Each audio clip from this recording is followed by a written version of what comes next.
श्री चंद्रशेखर। धन्यवाद सभापति जी।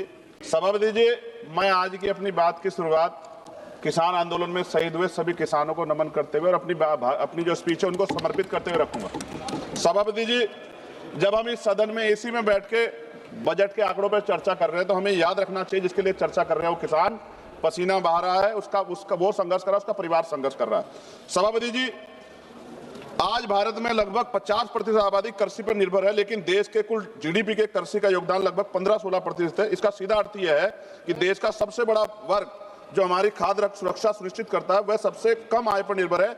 ये केवल एक आर्थिक असंतुलन नहीं बल्कि सामाजिक न्याय का भी बड़ा प्रश्न है।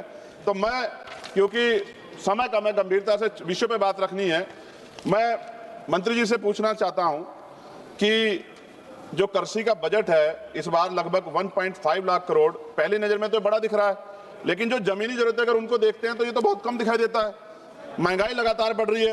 ये बजट किसानों की जरूरतों के अनुसार नहीं है बल्कि सरकार की प्राथमिकताओं के अनुसार है। इसको आपको देखना चाहिए। पीएम किसान योजना 6,000 रुपए देते हैं आप सालाना, अगर इसको सही देखें तो 500 रुपए महीना, 500 रुपए में घर नहीं चलता है। मेरी मांग है कि इसको बढ़ा के 1 लाख रुपए किया जाए। एमएसपी की गारंटी किसानों को उनकी सभी फसलों पे मिलनी चाहिए। सभापति जी, एमएसपी का बोर्ड पूरे देश में लगा है, लेकिन उसका लाभ कुछ क्षेत्रों तक सीमित है। यह व्यवस्था का न्याय, किसान कीमत नहीं मांग रहा, वह अपना अधिकार मांग रहा है, इसलिए एमएसपी की कानूनी गारंटी सरकार को देनी चाहिए। मंत्री जब उत्तर देंगे तो बताएं देश के कितने प्रतिशत किसानों को उनकी फसल का घोषित एमएसपी वास्तव में मिल रहा है, और विशेष रूप से नगीना के किसानों के लिए भी बताएं। मैं 3 मिनट में खत्म करूंगा, 3 मिनट प्लस नहीं जाऊंगा।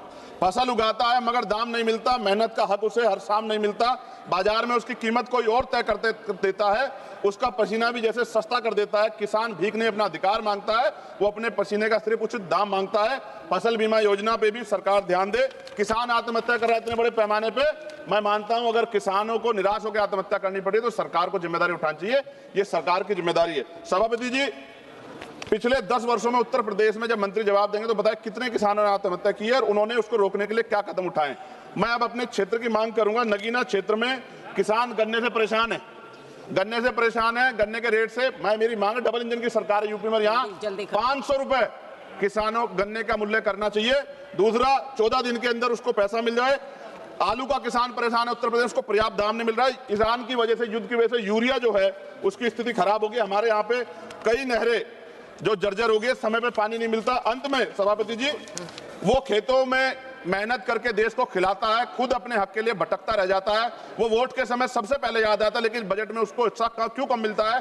महोदय, एक ऐसी व्यवस्था जहां अन्नदाता सबसे ज्यादा परेशान है। मैं मंत्री से मांग कर रहा हूं किसानों की पीड़ा को हरे और किसानों को उनका उचित लाभ दे। धन्यवाद। जय भीम, जय भारत।